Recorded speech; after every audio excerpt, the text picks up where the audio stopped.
First of all, when I'm talking about sartorial, it's a word that summarizes an attention to details that is not for everyone. You have to be educated to that.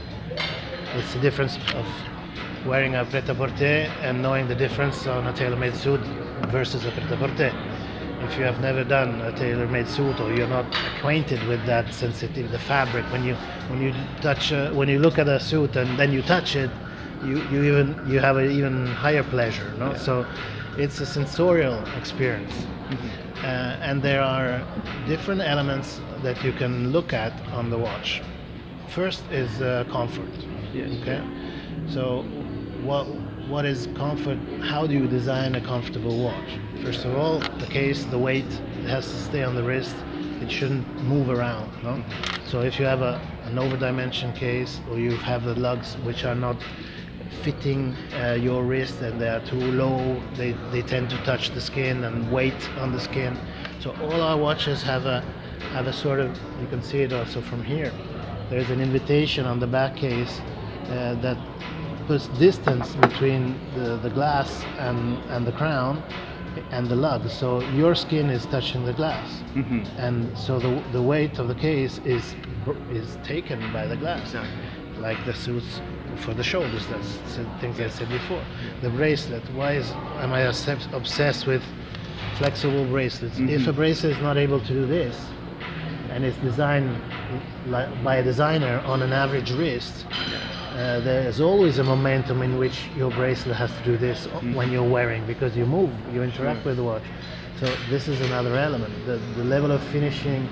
Look at the brushing. You almost don't see the brush. It's so light that you don't see the lines. It's almost a silky effect on the light. Yeah. So why do you finish metal? Because you don't see if there's no light. The light is the only way to see things, no? And how the light reflects on an object, the same metal has a different light. Yeah. So the polished, like a mirror, it has this finishing. If you're on a brush, it's almost silky, it's almost matte. Yeah. So that's another way of playing with the finishing. Yeah. What I told you before in terms of the guilloché, this is a technique that gives us a texture on the dial. Mm-hmm. Everybody wants plain dial today, not complicated things. But if plain can be dull, yes, exactly. Okay, so how can you do something plain and have that touch, that finishing of something rich? Like when you touch the fabric of your suit and you find out that it's I don't know, 170 grams or 100, and you touch and you feel it. No? Yeah. So it's by doing it almost invisible. Yeah. Here, if from distance, it seems like a simple plain dial, but it's not. Exactly. It's there, but it's not there. Yeah. Then the bezel is in platinum. Why platinum on steel? You don't see it. You do see it. It's slightly whiter. It's softer when you polish it by hand. You don't have that edginess of the steel, mm-hmm. And so the noodle bezel is more.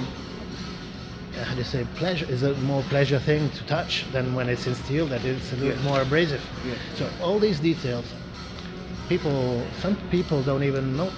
Yes, and it doesn't scratch as easily either. Doesn't, but others do. Yes, yes. But it doesn't matter. We are for those who do.